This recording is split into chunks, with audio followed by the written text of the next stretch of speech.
The budget television market is so extensive that you can really search for days before you figure out what television you should buy.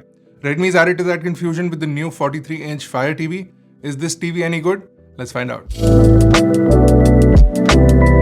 the unboxing experience with this television is fairly simple. While Xiaomi will send somebody to install this TV, and you should do that because otherwise you'll void warranty, this TV is easy to set up and you can move it around later on. A single person will be able to do it because the TV itself without the stands weighs in only at 6.95 kilograms, which is really lightweight for a television. You also have a standard VESA mount on the back, so if you want to put it on stands, those are included in the box, and Xiaomi will provide a wall mount if you want to wall mount this TV. The TV is also fairly slim at the top, and at the bottom is about 79 millimeters if you don't include the stands. So it's fairly slim, especially if you hang it on the wall. For the price bracket, it's a sleek looking television. You also have a metal frame that looks nice, and bezels are less, but they're still there. And at the bottom, there's a fairly large bezel. You also have the Redmi logo right in the center of the front, which is not the usual norm nowadays. People tend to hide it or put it on the side, but Xiaomi and Redmi like to put it right in the center. For ports, you have 3 HDMI ports, one of which does support EARC, so you can connect a soundbar if you want. You also have 2 USB ports, an antenna port. You also have an Ethernet port, so you can directly connect to the network, and it'll be important, and I'll talk about that in just a second. You also have an headphone out, and you also have AV ports, so your connectivity is more or less taken care of. Let's talk about the display. Now, it's a 43-inch 4K panel. It does have 60 Hz of refresh rate, and it has a slow response time of 6.5 milliseconds. So it's not the greatest for gaming, but for viewing content, it should be fine. Any kind of content that you are consuming should not be a problem on this.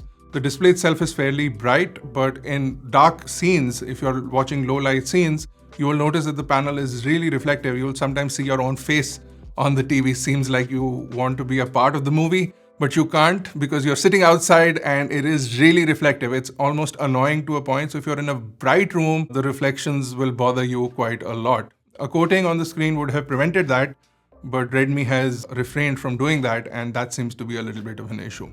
The display itself is pretty good, and it does have HDR support. So if you do have HDR content, you can play it back and in 4K on Netflix and Amazon Prime.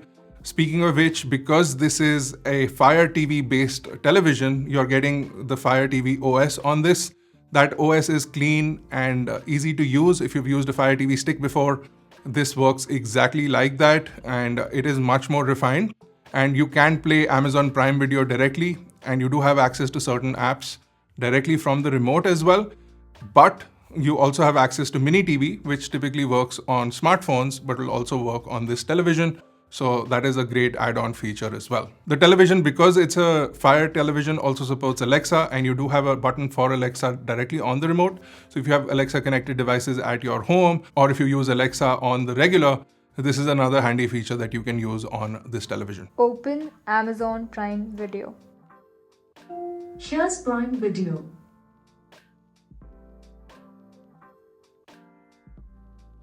For connectivity, you do have Bluetooth 5 and Wi-Fi 5 as well. So it is dated. If you're looking for Wi-Fi 6, this television does not have it.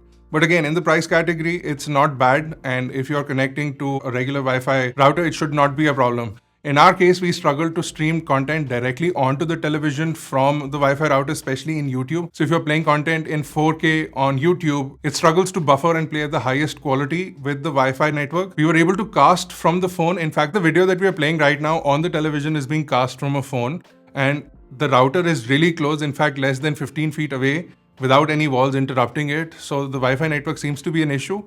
And I would recommend using an Ethernet cable if you're going to be streaming a lot of content on this TV. Let's also talk about gaming. If you're a casual gamer, you can do it. You can connect a console with it. But because the response time is 6.5 milliseconds, anything serious will become a little bit of an issue. So you're not obviously going to be competitively gaming on this TV. But if you plan to, this is not the best TV for that.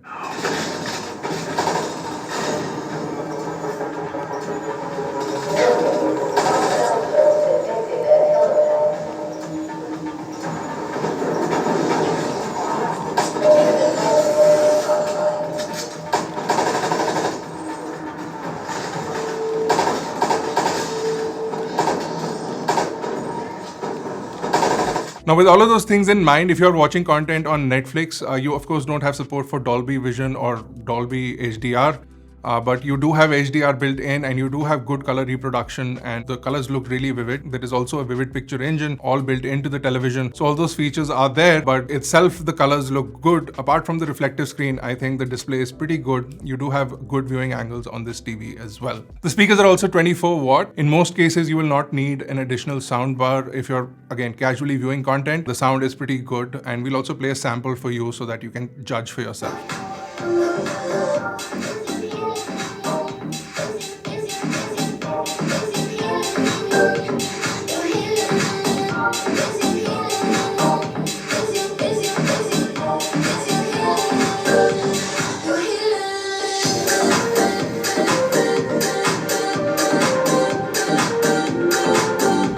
As far as the hardware is concerned, on the inside there's a quad-core processor and you do have a GPU in there as well for a little bit of graphics performance.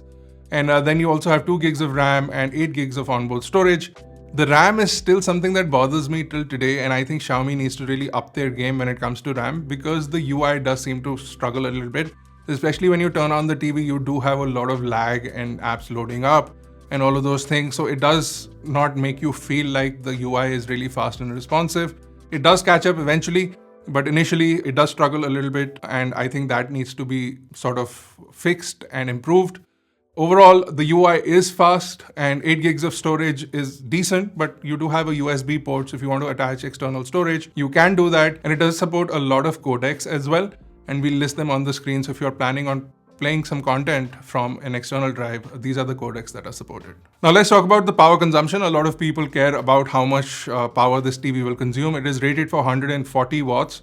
So take that as you may in your calculation. It will consume 140 watts when it is running at peak power, which is fairly economical if you compare it to some of the other televisions that are available, especially flagship ones. Overall, if they do launch it at a price of 24,999, and I'm sure there'll be some offers to save some money, it's a fairly good bet in this price bracket. There are lots of other televisions available. If you want to go for a name brand, LG does have a television that will cost you about 4,000 rupees more, but I think is a much better panel and has much better speakers and a much better user interface with WebOS. Also, Alexa is not constantly listening to you. So that is something that will be really useful. So if you're looking for the LG television that we are recommending, we'll drop that in the description below. We'll also leave the link to this Redmi TV in the description below.